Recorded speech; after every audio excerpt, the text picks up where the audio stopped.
Book 1, Chapter 49, of Resurrection. "So this is what it means, this," thought Nekhludoff as he left the prison, only now fully understanding his crime. If he had not tried to expiate his guilt, he would never have found out how great his crime was. Nor was this all. She, too, would never have felt the whole horror of what had been done to her. He only now saw what he had done to the soul of this woman. Only now she saw and understood what had been done to her. Up to this time Nekhludoff had played with a sensation of self-admiration, had admired his own remorse. Now he was simply filled with horror, and yet he could not imagine what would come of their relations to one another. Just as he was going out, a jailer, with a disagreeable, insinuating countenance, and a cross and medals on his breast, came up and handed him a note with an air of mystery. "Here is a note from a certain person, your honour," he said to Nekhludoff as he gave him the envelope. "What person?" "You will know when you read it." "A political prisoner.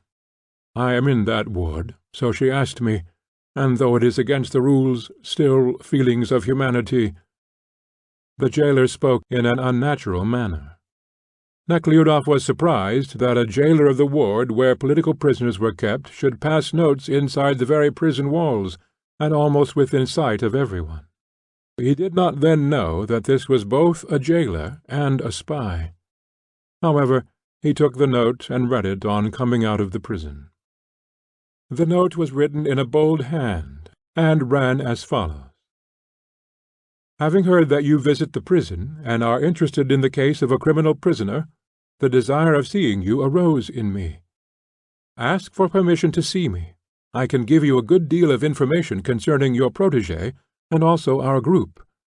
Yours gratefully, Vera Doukhova."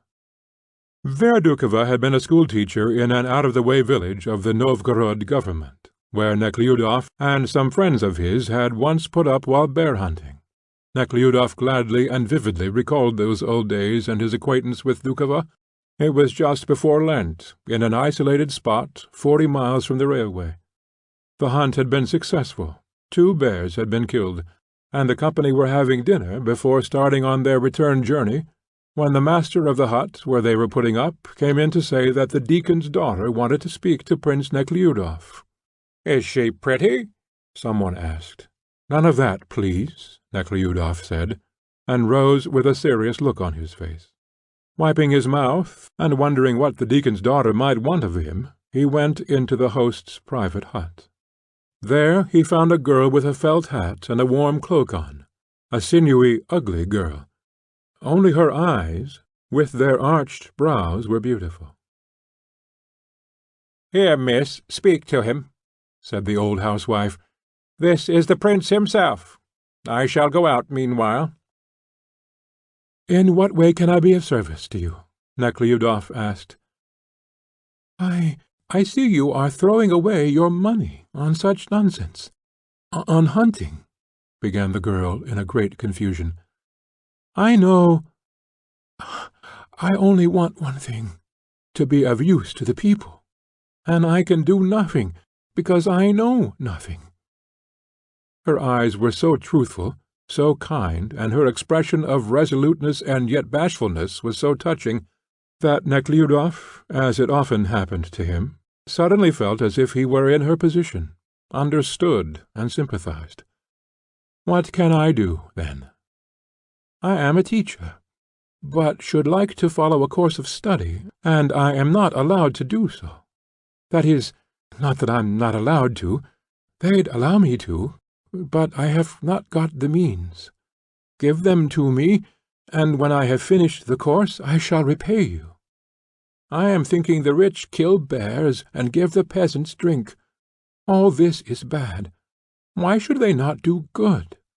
I only want 80 roubles. But if you don't wish to, never mind," she said gravely. "On the contrary, I am very grateful to you for this opportunity. I will bring it at once," said Nekhludoff. He went out into the passage, and there met one of his comrades, who had been overhearing his conversation. Paying no heed to his chaffing, Nekhludoff got the money out of his bag and took it to her. "Oh, please, do not thank me. It is I who should thank you," he said. It was pleasant to remember all this now, pleasant to remember that he had nearly had a quarrel with an officer who tried to make an objectionable joke of it, and how another of his comrades had taken his part, which led to a closer friendship between them. How successful the whole of that hunting expedition had been, and how happy he had felt when returning to the railway station that night. The line of sledges, the horses in tandem, glide quickly along the narrow road that lies through the forest, now between high trees, now between low firs weighed down by the snow, caked in heavy lumps on their branches. A red light flashes in the dark. Someone lights an aromatic cigarette. Joseph, a bear driver, keeps running from sledge to sledge up to his knees in snow, and while putting things to right, he speaks about the elk, which are now going about on the deep snow and gnawing the bark of the aspen trees, of the bears that are lying asleep in their deep hidden dens, and his breath comes warm through the opening in the sledge cover. All this came back to Nekhludoff's mind, but above all, the joyous sense of health, strength, and freedom from care, the lungs breathing in the frosty air so deeply that the fur cloak is drawn tightly on his chest, the fine snow drops off the low branches onto his face, his body is warm, his face feels fresh, and his soul is free from care, self-reproach, fear, or desire. How beautiful it was! And now, O God, what torment, what trouble!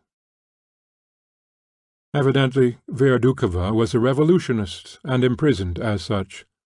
He must see her, especially as she promised to advise him how to lighten Maslova's lot.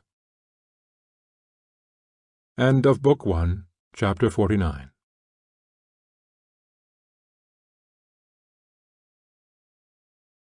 Book 1, Chapter 50, of Resurrection.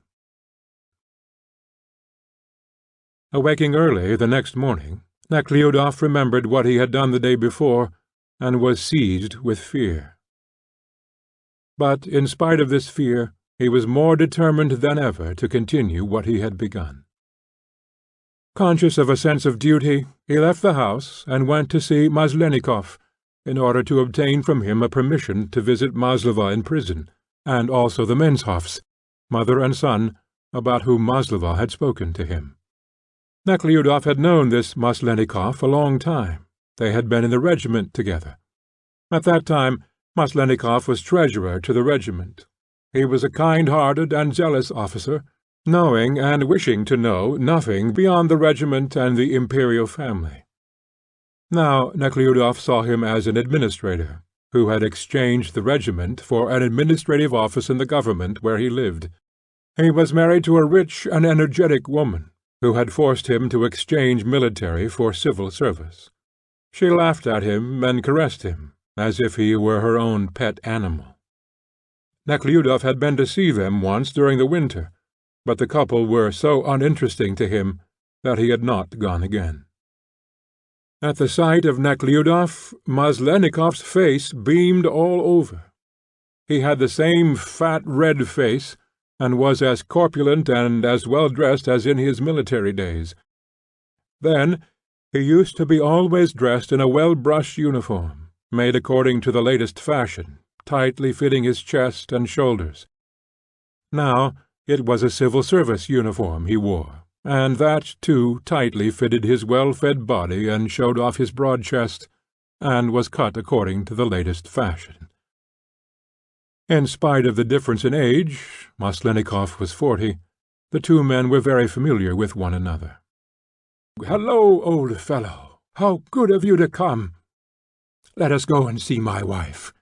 I have just 10 minutes to spare before the meeting. My chief is away, you know.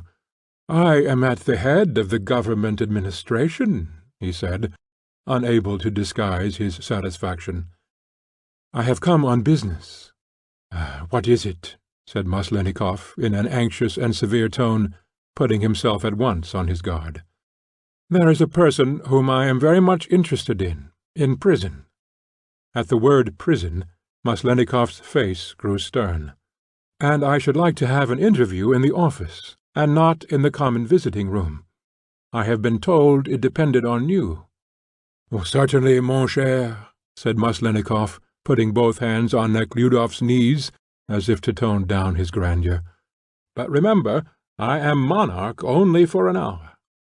"Then you will give me an order that will enable me to see her?" "It's a woman?" "Yes." "What is she there for?" "Poisoning.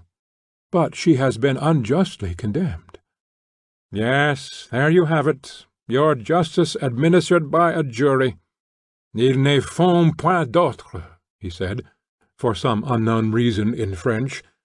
"I know you do not agree with me, but it can't be helped. C'est mon opinion bien arrêtée," he added, giving utterance to an opinion he had for the last 12 months been reading in the retrograde Conservative paper.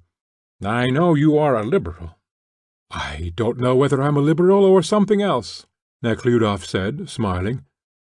It always surprised him to find himself ranked with a political party and called a liberal, when he maintained that a man should be heard before he was judged, that before being tried all men were equal, that nobody at all ought to be ill-treated and beaten, but especially those who had not yet been condemned by law. I don't know whether I am a liberal or not, but I do know that however bad the present day of conducting a trial is, it is better than the old. And whom have you for an advocate?" "I have spoken to Fanarin."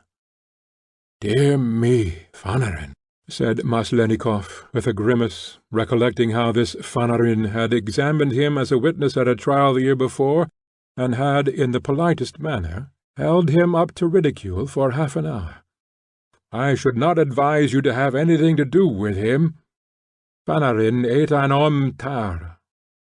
"I have one more request to make," said Nekhludoff, without answering him. "There is a girl whom I knew long ago, a teacher. She is a very pitiable little thing, and is now also imprisoned, and would like to see me. Could you give me a permission to visit her?" Maslenikov bent his head on one side and considered. "She's a political one?" "Yes, I have been told so." "Well, you see, only relatives get permission to visit political prisoners. Still, I'll give you an open order." "Je sais que vous n'abuserez pas. What's the name of your protégée?" "Dukova." "Elle est jolie?" "Hideous."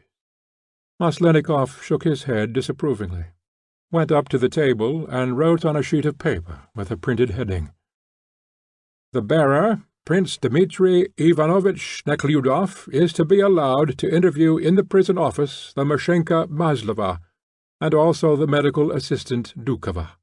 And he finished with an elaborate flourish. "Now you'll be able to see what order we have got there. And it is very difficult to keep order. It is so crowded, especially with people condemned to exile. But I watch strictly, and love the work. You will see they are very comfortable and contented, but one must know how to deal with them. Only a few days ago we had a little trouble. Insubordination. Another would have called it mutiny, and would have made many miserable. But with us it all passed quickly. We must have solicitude on one hand, firmness and power on the other." And he clenched the fat, white, turquoise-ringed fist, which issued out of the starched cuff of his shirt-sleeve, fastened with a gold stud. "Solicitude and firm power." "Well, I don't know about that," said Nekhludoff. "I went there twice, and felt very much depressed." "Do you know, you ought to get acquainted with Countess Pasek," continued Maslenikov, growing talkative. "She has given herself up entirely to this sort of work. Elle fait beaucoup de bien. Thanks to her, and perhaps I may add without false modesty, to me, everything has been changed in such a way that the former horrors no longer exist, and they are really quite comfortable there. Well, you'll see. There's Fanarin. I do not know him personally. Besides, my social position keeps our ways apart. But he is positively a bad man, and besides, he takes the liberty of saying such things in the court, such things." "Well, thank you. Nekhludoff said, taking the paper, and without listening further he bade good-bye to his former comrade. "And won't you go to see my wife?" "No, pray excuse me. I have no time now." "Dear me! Why, she will never forgive me," said Maslennikoff, accompanying his old acquaintance down to the first landing, as he was in the habit of doing to persons of not the greatest but the second greatest importance, with whom he classified Nekhludoff. "Now do go in, if only for a moment." But Nekhludoff remained firm, and while the footman and the doorkeeper rushed to give him his stick and overcoat, and opened the door, outside of which there stood a policeman, Nekhludoff repeated that he really could not come in. "Well, then, on Thursday, please. It's her at home." "I will tell her you will come," shouted Maslennikoff from the stairs. End of Book 1, Chapter 50.